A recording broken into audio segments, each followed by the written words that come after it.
Welcome back, welcome back. Most of my videos are about growing plants, but once you do the harvest, times come that you have to process said harvest, right?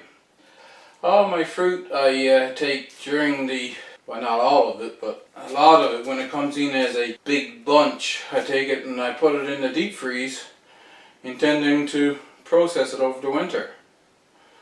Today I'm going to do some of those plums. 200 and something pounds, 227 pounds I believe it was we got all at once. So I bagged them up and put them in the deep freezer.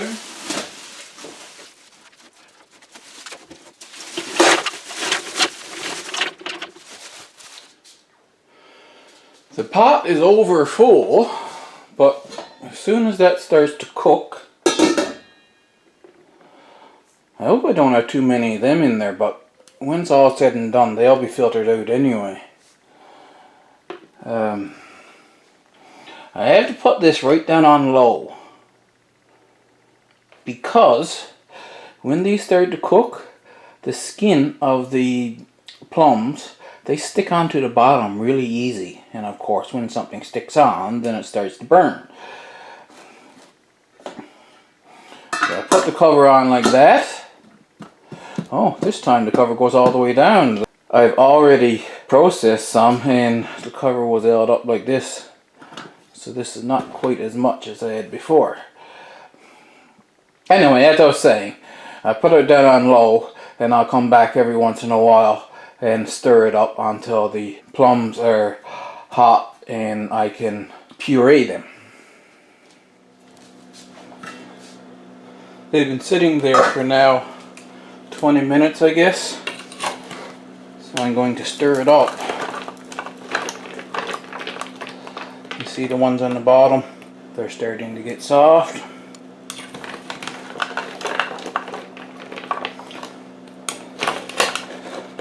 So I'll pull those up out of it and get the ones that are still frozen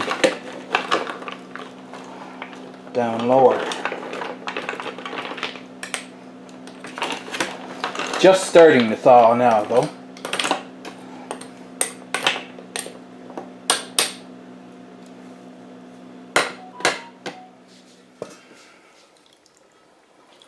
Only the fourth time actually stirring this. Now you see this. This is not burn. It's just the peels that stuck onto the bottom. And I don't know if you can hear it.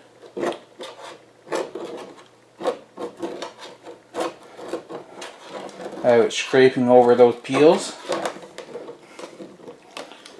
Anyway, I don't really need to get those peels unstuck now.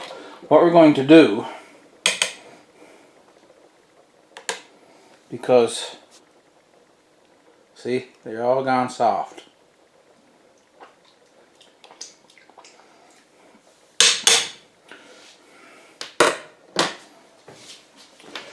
We're going to take that thing.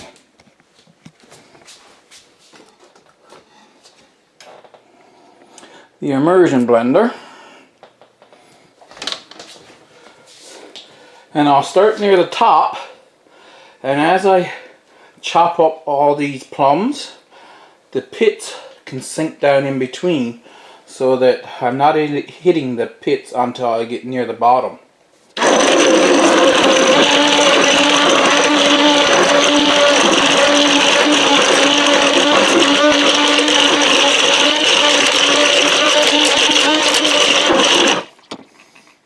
Now, I'm going to wash off this and reposition you. I wash off that right away because if you let that stuff dry on, then it's quite difficult to get it clean then. Okay, so here's the pot that I just blended up the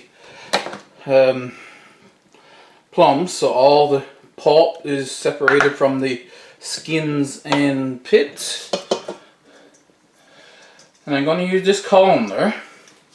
Ideally, and I'm thinking about buying another one because I don't want to wreck one and then, well, I got neither one. But buy another one and put more of these holes in it for this purpose.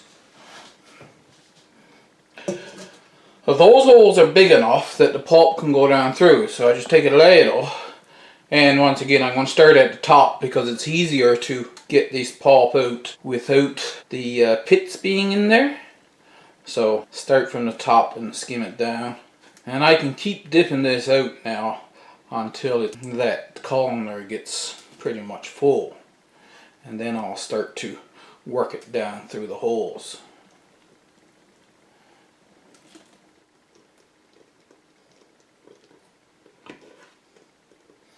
Now I'm right down. If I scoop any more, I'm going to be scooping up pits.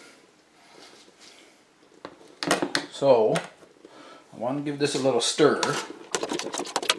I've turned the burner off now, but it's still hot, of course. Maybe I'll move this off the burner altogether.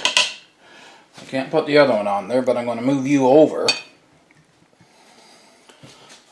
And at first I can just stir it around like this, just to, because the skins are in there blocking the holes, you see. So if I keep stirring this, the pulp will continue to flow down through those holes for a while.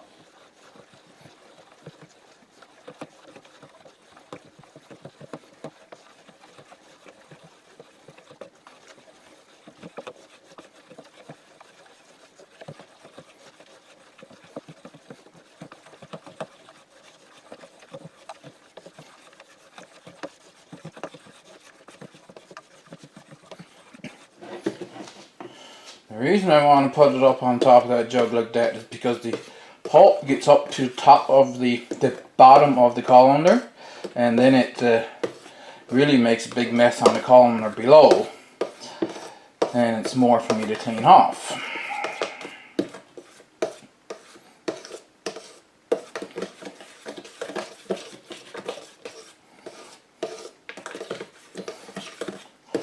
If I were to make one of these, get a new one like I said, and put more holes in it, I would also cut off this lip down here.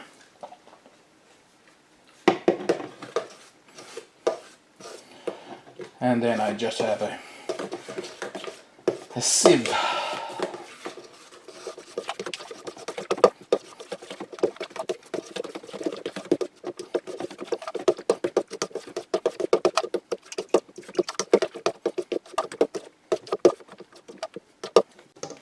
Now, rather than fight with this, what this is mostly just the peels with a little bit of pulp hanging onto them. So I'm going to take them and I'll put them in here. You'll see later why I'm not bothering to actually get as much pulp out as possible. I have this other pot here, but it's too low to use with that colander. So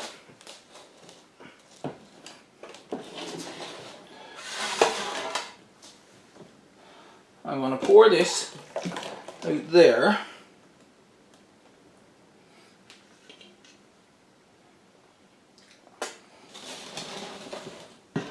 So that I can use this pot again sensible.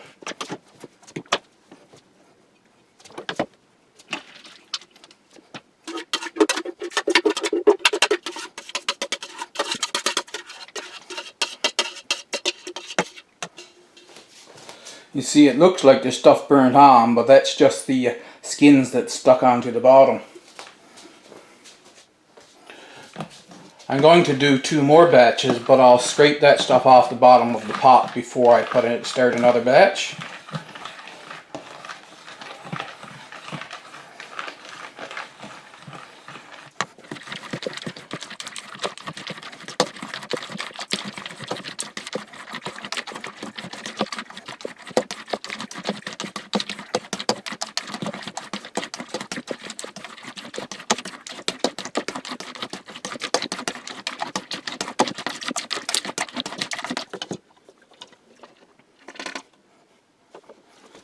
Okay, I'll be back in just a minute. Another pot of plums on the go. A little bit more in this one.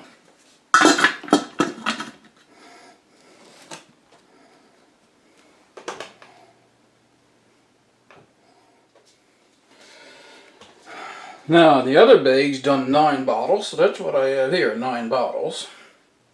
And if you've done any research on canning, you know that you're supposed to leave an edge space. And if you really research it, they'll tell you an exact number, like ½ inch or something like that. What I'm doing, I have to tip the camera up level so you can see that well. See, up to the where the bottle turns in.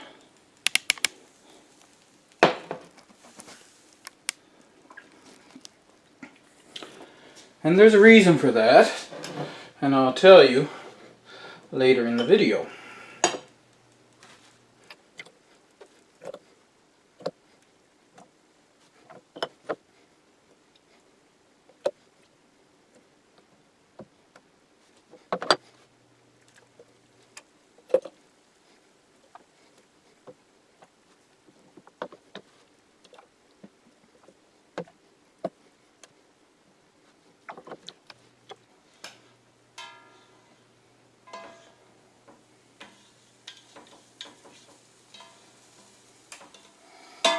Not quite 9 bottles with this one.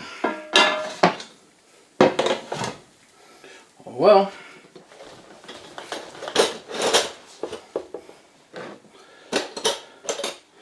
Make sure the rims are clean.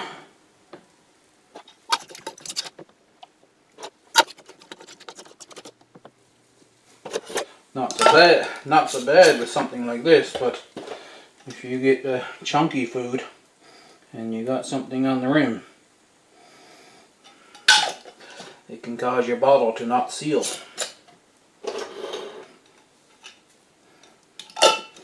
I'll put a lid on that and I'll just finish filling that up later.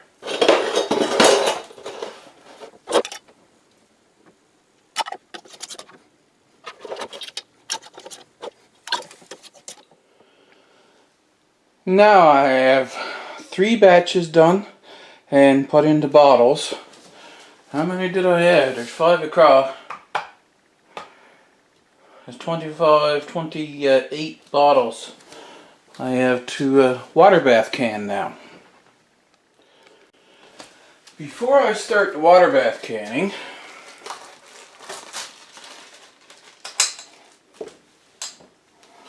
this is the pits and skins that I extracted from the plums. I'm going to put them in that pot. Might as well rinse out this pan while I'm at it.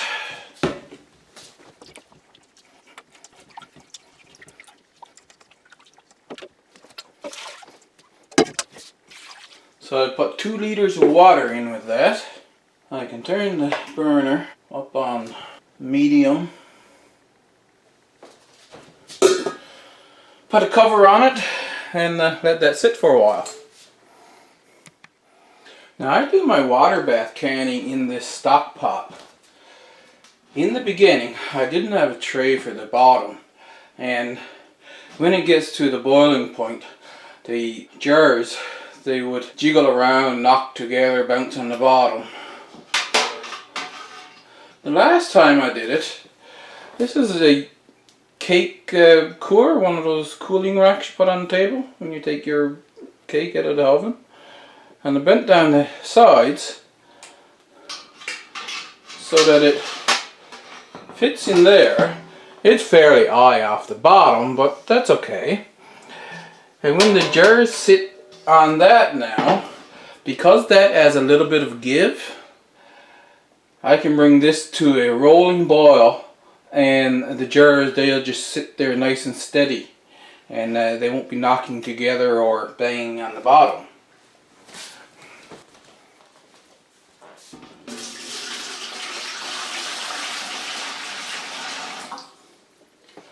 What I do, I just put in a jug full of water, and then I'll turn the burner on.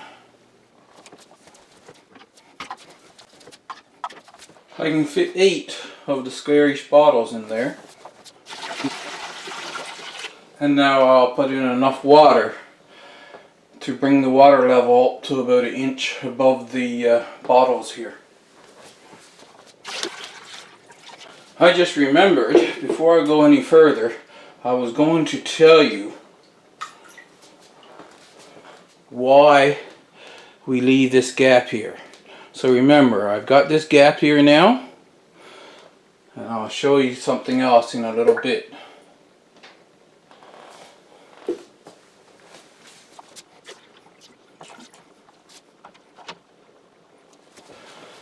The one challenge about leaving that gap there, I did say that this kind of thing is not an exact science. If you leave too much of a gap, then your bottles will start to float when you try to get the water to above the jar level. So you have to put enough material in the jar so that they will sink below the water. And the thing about how tight the ring should be, see, I've just got this sitting on this felt type material, and that's how tight I do it. The jar will spin before the lid goes any tighter, see, you see?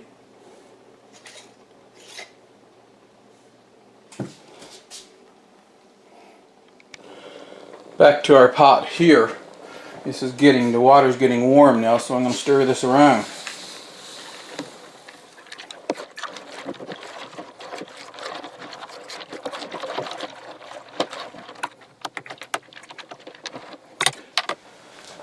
Because I didn't try to get as much pulp out of this as possible, I think I can fill this pot right up and it won't be too diluted. So that was 3 liters of water, and I add the seeds and skins out of 3 batches, which made 20. I had 3 bottles already, so it was 25 bottles that I made out of those 3 batches.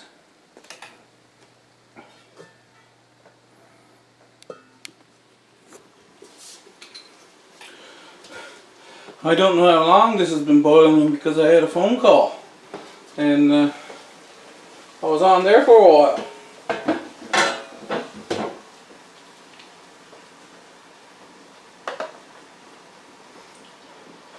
However, I told you I was going to show you. You see, now there is no gap. All the material is expanded inside here and forced the air out. Now, because the seal is soft, this material, I've got it out, it's it's cooling down now, and as it cools down, the air can't get back in, it sucks down the top, and it's sealed. So that's why you need a minimum head space, because if you have too little head space, when it expands, it will force your jam or whatever you have in there right out of the bottle. Now I'll put another set in.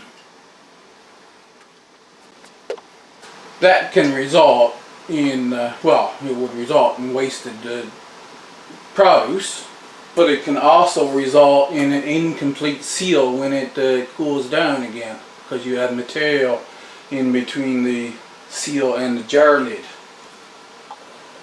Okay, I think I need to put a little bit more water in there. Now as for this one, it boiled over when I was talking on the phone.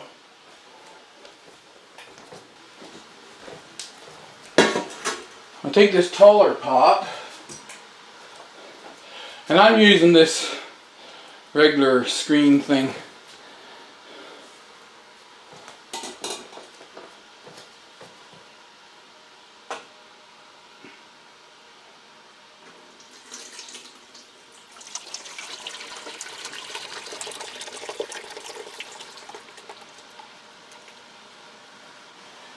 Now, there's a reason why I don't want to pour the seeds in there.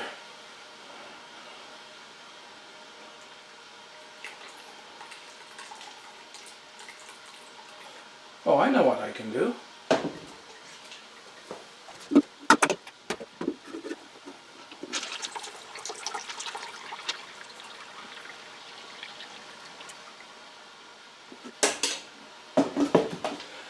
Now I'm just going to leave that there and let it drain a while.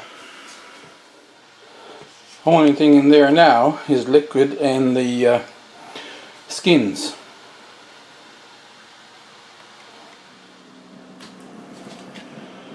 I had a bottle break. Oh well. And there he is there. It looks like that now because I decided to wash the pits. Just give this a little stir.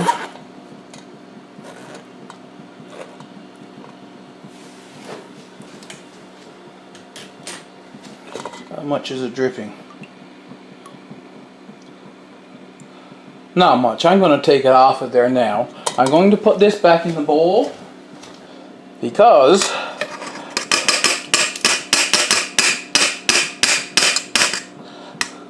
I gave some to the hens and they really liked it.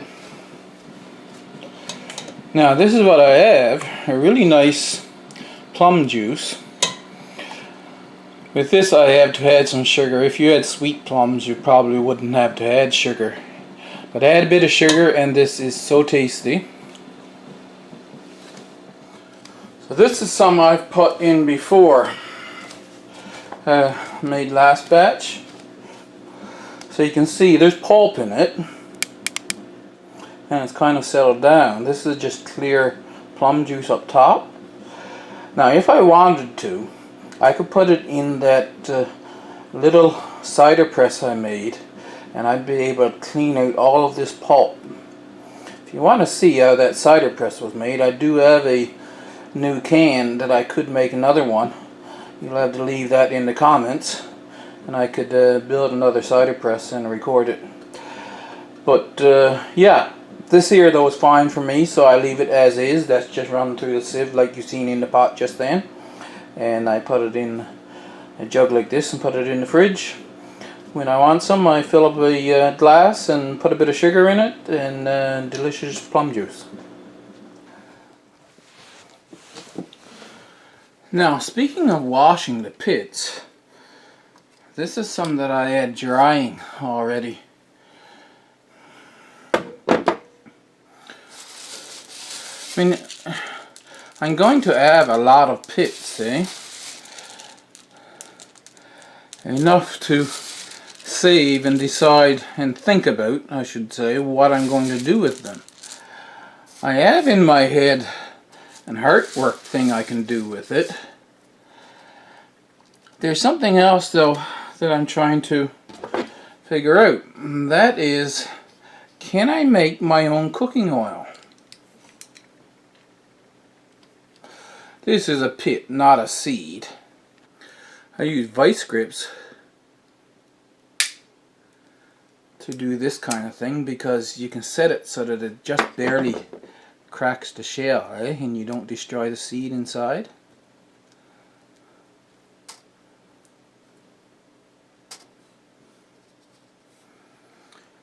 The shuck comes right off the seed, and it seems like, I mean, I don't know what it's like as I let them dry, but right now it seems like they are very oily. So would it be worth my while to get that little manual oil extractor thing and take out all the seeds, of course use like grape seed and whatever other seed I have, and extract the oil from them for cooking oil? So that's two ideals. If you have any ideals of what can be done with these things, I don't know if they're still viable. They were cooked on low for quite a long time, so did that kill them? Will they actually grow if I tried to grow them? I don't know.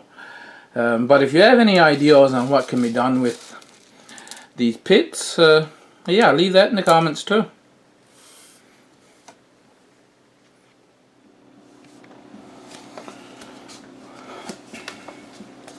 So now, you see, this is one of the first ones we took out of the water bath, and we have the gap here now is coming back as this is cooling down. It's cool enough to hold on to now, but this is a vacuum.